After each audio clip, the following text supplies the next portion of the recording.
All right, let's talk about the one question that can clear a room faster than yelling fire. The one idea that's so far out there that even a lot of my fellow atheists and skeptics get nervous and start shuffling their feet. You know what it is. Did Jesus of Nazareth actually exist? For generations, we've been told that the Gospels, Matthew, Mark, Luke, and John, are the bedrock, the primary evidence for a historical Jesus, right?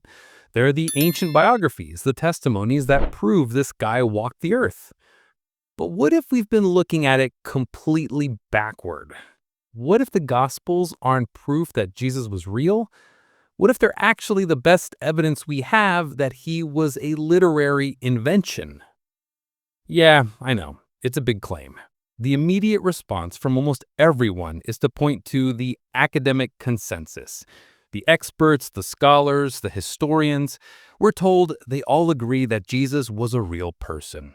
And questioning that's just for fringe conspiracy theorists, right? Well, that's the story they want you to believe. But on this channel, we don't take stories at face value. We follow the evidence, no matter where it leads.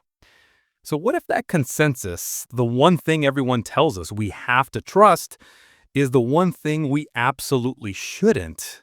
What if the entire field of biblical scholarship is built on a foundation of faith, not facts? That's what we're going to explore today. We're not just going to poke holes in the story of Jesus. We're going to dismantle it, piece by piece, using the very texts that are supposed to support it. So buckle up. We're about to ask the forbidden question and follow it all the way down the rabbit hole. Let's dig in. Okay, so we've asked the big question. Now, if you were to take that question to a university or even just post it on a history forum online, you'd immediately smack face first into a brick wall. And that wall has a name: the academic consensus. You'll hear it over and over again. The consensus of scholars agrees Jesus was a real guy. It's the ultimate conversation stopper. And I have to be honest with you. In almost any other field, that would be the end of the video. I'm a rationalist. I'm an evidentialist. I'm not going to sit here and argue with a consensus of climate scientists about global warming or tell astrophysicists that their understanding of gravity is wrong. That's not how skepticism works. Skeptics are supposed to respect expert consensus. It's what separates us from, moon landing deniers and anti-vaxxers. And that's precisely why this idea makes even many atheists so uncomfortable. They hear challenging the consensus and they immediately think, whoa, that's conspiracy theory territory. I don't want any part of that. I've seen it firsthand. I've had fellow atheists and skeptics, people who pride themselves on questioning everything, shut down the conversation the second you bring up Jesus mythicism. They say it's an unsupportable claim because it goes against the experts. And you know what? They're not wrong to be cautious. In a world drowning in misinformation, trusting the experts is more important than ever. It makes perfect sense to react that way. But what if this one particular subject is the exception to the rule? What if the academic consensus in biblical studies isn't the same as the consensus in, say, chemistry or biology? What if this wall that looks so solid and impenetrable is actually a Hollywood movie set, all front with nothing behind it? That's the key we're going to use to unlock this whole thing, because this isn't a field like any other. And once you see why, the whole wall just falls apart. So why do I have the confidence to challenge this specific consensus when I wouldn't touch others? It's simple, really, because biblical studies is the last man standing. It's the one field of academic inquiry that never had its secular revolution. Think about it like this. Go back to the 1400s or 1500s. All universities were religious institutions. Every single field of study, astronomy, biology, history, you name it, fell under the authority of the church. Theologians had the final say on everything. Then the Enlightenment and the scientific revolution happened. First, astronomy broke away. Copernicus and Galileo came along and showed that the Earth revolves around the sun, not the other way around. The theologians weren't happy, but the evidence was undeniable. So astronomy became its own objective secular field. One by one, the other fields followed. One of the very last to break away was biology, and this was only about 150 years ago. Before Charles Darwin, if you wanted to study what was called naturalism, you know where you had to go? Seminary school. That's right, Charles Darwin himself was educated in a religious institution because that's where the study of life was still housed. It was seen as the study of God's creation. Then, On the Origin of Species came out, and biology finally cut the cord and became a modern, evidence-based science. But one field never left: biblical studies and Christian history. It's the last holdout. There's no such thing as a secular career path in Bible criticism. You don't go to a public university to get a PhD in biblical studies hoping to get a job at a lab. You go to a seminary or a divinity school to get a degree in theology. And what's the primary goal of these programs? It's not to produce objective, critical historians. It's to produce Christian leaders. Their paychecks are signed by organizations with a profound, vested interest in a specific outcome. So when we talk about a consensus in this field, we're not talking about a group of neutral scientists following the evidence. We're talking about a group of theologians whose entire framework is built on the assumption that the thing they're studying is true. That's not an academic consensus. That's a massive conflict of interest. And it's why we are not just allowed, but required to approach their conclusions with extreme skepticism. The rules are different here because the game is rigged. So because this whole field is basically a rigged game, it puts us in a really interesting and, frankly, chaotic situation. To understand it, the best analogy is to go back to biology right before Darwin dropped his bombshell. In the decades before Darwin, a lot of smart people were looking at the world and realizing that the official story, God created everything in 6 days, Adam and Eve, the whole shebang, was impossible. The fossil record didn't match, the geology didn't match, nothing added up. They knew the official academic consensus of the time, the theological one, had to be wrong. But here's the thing, they hadn't yet figured out the right answer. So what happened? You got this explosion of competing theories, dozens of them. You had guys like Lamarck suggesting that giraffes got long necks because they kept stretching for leaves and then passed that stretchiness down to their kids. We look back now and laugh, but they were all trying to solve the same problem. They knew the traditional explanation couldn't possibly be true, so they were throwing everything at the wall to see what stuck. It was a period of intellectual chaos, all born from the certainty that the official story was bunk. And that, my friends, is exactly where we are right now with Christian origins. We have a growing number of people, including many credentialed scholars, who looked at all the details of the traditional story. Jesus was a guy, he did some things, people wrote it down, and it grew into a religion. And they've realized, hey, wait a minute, none of this adds up. The timelines are wrong, the sources aren't independent, the archaeology is silent. It's a house of cards. They know the traditional story is impossible. But just like those pre-Darwin naturalists, we haven't all settled on the single unified theory that perfectly explains everything, yet. The old consensus is dead, but the new one is still being born. And that's why this is such an exciting time. It's not fringe to propose an alternative to a failed model. It's what you're supposed to do. It's how science and reason move forward. The old guard wants you to think the case is closed, but in reality, the investigation has just begun. And for the first time, we're asking the right questions. All right, so we've established that the consensus is compromised, and the field is wide open for a new explanation. So where do we start our investigation? With the most fundamental question you can ask about any historical document. When was this written? The entire traditional story of Jesus hinges on the idea that the Gospels are early, that they were written by eyewitnesses or people who knew eyewitnesses, like Matthew, Mark, Luke, and John, just a few years after Jesus supposedly died. They have to be early. Otherwise, the whole claim of historical accuracy falls apart. So let's map it out. Here's the period Jesus was supposedly alive, and here's the pivotal event of that century for Judaism: the destruction of the temple in Jerusalem by the Romans.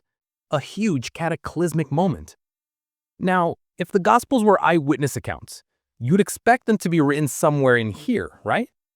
The problem is that's not what the evidence shows. Not even close. Mainstream scholars themselves will tell you the first Gospel, Mark, wasn't written until after the temple was destroyed, sometime after 70 CE. But the evidence actually points to it being much, much later. Based on the literary analysis, the very first Gospel narrative, what we can call a proto-Mark, wasn't written until the late 90s or even the first decade of the 2nd century. The rest of the Gospels came even later. Look at that gap. We're not talking about a few years, we're talking about 60 to 100 years after the event supposedly happened. That's 2, 3, even 4 generations later. That's like me writing an eyewitness account of World War I today. It's absurd. And what else was happening right around the time the Gospel started to appear? The Jewish historian Flavius Josephus published his major works, The Jewish War and Antiquities of the Jews. In the 70s and late 90s, it's fascinating how the key themes and ideas for the Christian story only seem to pop into existence right after Josephus's books hit the shelves. We'll circle back to that later, trust me. But the crucial point is this. These texts are not history. They're not biographies. They are late, anonymous Greek language documents written long after any supposed eyewitnesses would have been dead and buried. Forget what you learned in Sunday school. Once you correct the timeline, you realize you're not dealing with testimony. You're dealing with literature. And that changes everything. So if the Gospels aren't history written by eyewitnesses, what are they? Therefore, we have to look at them as what they are, literary creations. And once you do that, you can see the seams. You can see how they were bolted together in a workshop. The traditional view is that you have 4 independent sources, all telling the same basic story, which corroborates the events, right? Wrong. That's not what's happening at all. What we have is a game of literary telephone where each author is copying, editing, and embellishing the work of the person before them. Now, this gets a little complicated, but stick with me, I promise it'll make sense. It's a process I call cyclical modification. And it's definitive proof that we're dealing with fiction, not fact. It starts with an early version of Mark, let's call it Proto-Mark. This is the first narrative, it's written, and it starts circulating. Then, the authors of Luke and John get their hands on it. They use Proto-Mark as their main source, their template. They copy large chunks of it, but they also add their own stuff, new stories, different details, their own theological spin. So now we have Proto-Luke and Proto-John. Next, the author of Matthew comes along. He's got Proto-Mark and Proto-Luke in front of him. He mashes them together, picks the parts he likes, edits the parts he doesn't, and adds a ton of new material, a lot of it aimed at countering other Christian groups he disagreed with. But here, and this is the craziest part, is where the cycle comes in. Later scribes, who now see Matthew as a superior version of the story, go back and edit the earlier Gospels to make them match Matthew's version. They add details from Matthew back into Mark and Luke. Think about how insane that is. That's like someone writing a biography of Abraham Lincoln, then someone else writes a fan fiction novel based on that biography, and then a third person goes back and changes the original biography to include the made-up stuff from the fan fiction. Historians don't work like this. This isn't how you preserve testimony. This is how you create a fictional universe. This is world building. What we have in the New Testament isn't 4 witnesses. It's one story, endlessly remixed. And that proves we're in a literary lab, not a history department. So, the Gospels aren't history. They're late, layered fiction. A normal historian would stop there, but we're rationalists, so we have to ask the next logical question. Where did the authors get their ideas? Every story has a source, right? But where did the original material for the Christian story come from? It didn't just pop out of thin air. Well, this is where it gets really interesting, because it seems the authors had a template, a real historical figure whose life and ideas they, let's say, borrowed heavily from. That figure was the first century Jewish historian Flavius Josephus. Let's start with the character of Paul, who is absolutely central to the whole story. What do the texts tell us about him? He's a Pharisee, an expert in Jewish law, better than all his peers. He gets taken as a prisoner to Rome. But in Rome, he's eventually freed and spends his time preaching the God of Abraham to the Romans. Now, let's look at the actual historical Flavius Josephus. What was his life like? Well, he was a Pharisee who bragged in his own writings that he was an expert in Jewish law, better than all his peers. During the Jewish-Roman War, he was taken as a prisoner to Rome. And what did he do there? He was eventually freed by the Emperor Vespasian and spent the rest of his life writing books to, you guessed it, preach the God of Abraham to the Romans. It's the same resume. They've just created a fictional character and slapped Josephus's life story onto him. But it goes deeper than that. What's the core theological argument of the Gospels and the Pauline letters? It's that God's favor has turned away from the Jews because of their disobedience and has now shifted to the Romans. The old prophecies, they claim, were actually predicting Rome's conquest of Judea. You know who first made that exact argument? Josephus. In his books, he explicitly tells his Roman patrons that the God of Abraham is the one true God, that God's favor was turning from the Jews to the Romans, and he even says that God now resides in Italy. That's a direct quote. This isn't a coincidence. The authors of the New Testament were pulling their characters and their core theological arguments directly from the political and literary environment of their day. The story of Jesus and Paul wasn't born in Galilee in the 30s, it was constructed in Rome in the 90s, using the writings of Josephus as a blueprint. They took his pro-Roman propaganda and turned it into a new religion. So let's put it all together. Let's see what happens when we follow the chain of evidence.